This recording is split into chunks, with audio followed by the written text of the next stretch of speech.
Thank you, thank you. And this Shabbat, as we've talked about, is the second of these 7 Shabbatot of comfort. And Mark shared with me that in putting together the music for tonight, he was really thinking about love as the theme of comfort this Shabbat, which really, really came through and is so felt. And each of these Shabbats take us from Tisha B'Av, that day when we are just immersed in, that we put aside to be in our grief for all of the violence that has befallen our people. And then, week by week, we move toward the joy and the possibility of the new year. And we are just in the second week of that journey, which is both an internal, personal journey and a communal, collective journey. But how do we actually get there? How do we get from grief to possibility? Our Jewish year cycle, our tradition teaches us we get there through Shabbat. We receive comfort through Shabbat by making time each week, week after week, for a little more comfort, to let it in, to offer it.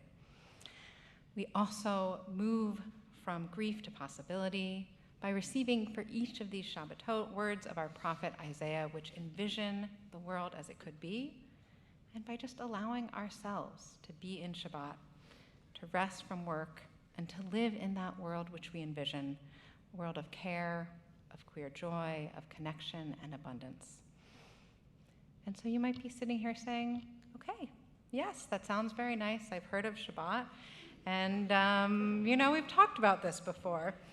But actually, some of you might be saying this, some of you might not, but some of you might be saying, did you know it's actually hard to make space for Shabbat? Did you know that it's actually hard, that even though I'm here, it's hard to make space inside of me, and when I'm not here, it's hard to get here, or it's hard to make space for Shabbat? And I do know that. I have been there. It is hard work. It is spiritual strength required to get here into this room, to be here in the Zoom sanctuary, to make space for Shabbat. And it is a spiritual strength that we can only build together. I've recently learned from a spiritual teacher of mine who's also known as my PT, that for every good strength training, you need a routine.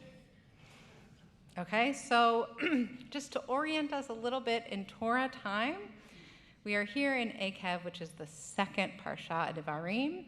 We receive Moshe's parting words, and guess what? Right here in this Parsha, we are given instructions for a daily routine. Ve'achalta v'savata u'varachta. You shall eat, you shall be satisfied, and you shall bless. These words are the source texts that become the Birkat Hamazon. The source text is from this Parsha, the blessing after the meal, which is a routine not just for Shabbat, but for every day. The routine goes to build your spiritual strength, eat, be satisfied, and bless. Talking about food could be a whole other drosh, but we're really going to focus on the sort of the second two pieces of this. But there's a piece of it that is material. We do something in the material world, we are satisfied, and we bless. And there's actually another place in Torah where we find a similar 3-part cycle that ends in blessing. It comes from the very beginning, from Breshit, Vayachol, Vayishbot, Vayivarech. These are the key verbs that move us through the very part of Breshit when God completes the work of creation, God rests, and then God blesses the 7th day. And we sing these lines in the Friday night Kiddush every week, leading us into Shabbat. And within the Shabbat blessings of the Amidah, we have these lines. They are a key part of bringing us into Shabbat. These 3 verbs, complete, rest, and bless. That's our Shabbat routine, daily, eat, be satisfied, and bless. And as I said, I'm really curious about that middle part. If we have each of these, in the middle of one is rest and the other is bless. And what is actually, in the middle of one is be satisfied. The middle of one is be satisfied. I almost skipped it, maybe because it's a little bit challenging sometimes. Be satisfied, and the other is rest. What's the relationship between being satisfied and resting? So in one, God rests before blessing, and in the other, we are satisfied before blessing.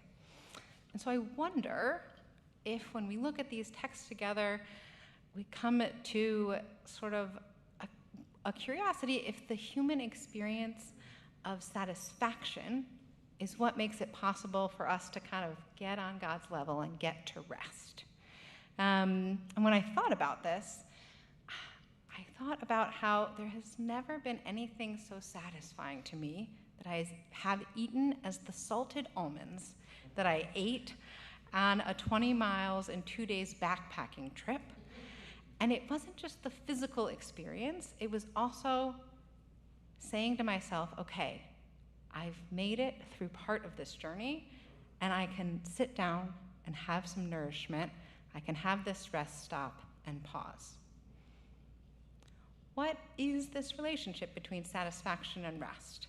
Going back to the creation story, completing the work there doesn't mean everything imaginable has been done. It means there is a boundary between what is possible to do and what is enough. And sometimes, perhaps completing the work means letting ourselves be satisfying with what we have accomplished so that we can rest. I don't know if any of you might have experienced from the world or from your internal monologue an idea that our worth is our productivity. That if we get one more thing done, if we clean one more thing, send one more email, care for one more person, we will deserve to rest. But Shabbat comes and tells us something different. Shabbat tells a different story. Every week, whether or not we have finished everything, Shabbat arrives. Rest is not the reward for finishing. Rest is our sacred inheritance. And I want to tell you that the rabbis actually quibble about this first verb, that God both vayichal, completed God's work on the seventh day, and vayishbot, rested. Why? They say if God completed God's work on Shabbat, what does that mean? Was God working on Shabbat? If you're completing, you must have been working. Heaven forbid. There was no perfection even from the beginning. But in the Midrash, the rabbis resolved that the only thing God created on Shabbat was tranquility, satisfaction, calm, and quiet. And this was created not through God's working, but through rest. So whatever our work is, if we are thinking about what is the hardest for us to rest from, if it is our justice work, our volunteer work, our professional work, our care obligations, our work, internal work, whatever work we have to do in the world, when Shabbat comes, we get to practice that muscle of being satisfied, of saying there is enoughness that we can move into rest. And we have some help in that in getting to bring Shabbat in community. Ahad Ha'am, the early Zionist thinker, taught more than the Jewish people have kept Shabbat. Shabbat has kept the Jewish people. More than the Jewish people have kept Shabbat. Shabbat has kept the Jewish people. And that word, keep, shamor, is a really word that sort of brings out a lot that is in our Parshat, Eikev, which is about mitzvot. I would say it's sort of a one-person, the Parsha is a real big promoter of mitzvot. It is important to keep mitzvot, and there's a way to read it transactionally. If you do the mitzvot, blessing will follow. And so when we're talking about Shabbat, okay, in one way this might be true. We keep Shabbat, the blessing of Shabbat will follow. We will be blessed with this sustaining practice, which has carried our people through so much, and which has carried this community, CBST, our LGBTQ Jewish community, through so much, has nurtured us, returned us to queer joy again and again. And so in one sense, yes, we do the mitzvot, blessing will follow, and yet we all know that life is nowhere near that simple.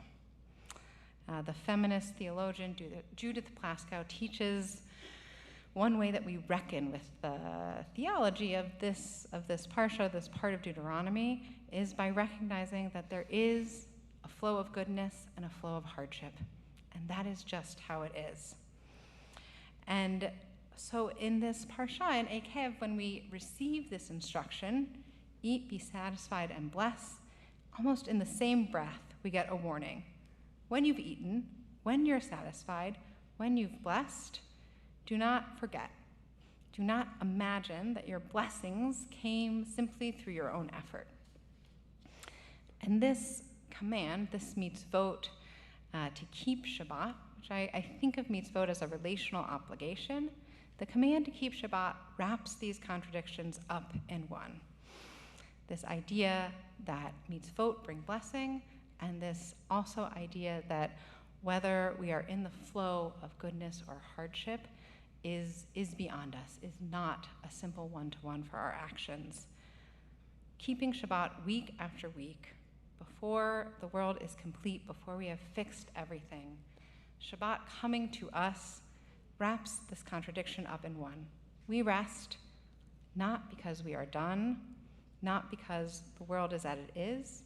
We rest because this is how we build the spiritual strength to be satisfied enough to care for each other, to be in community, and to receive the blessing of Shabbat.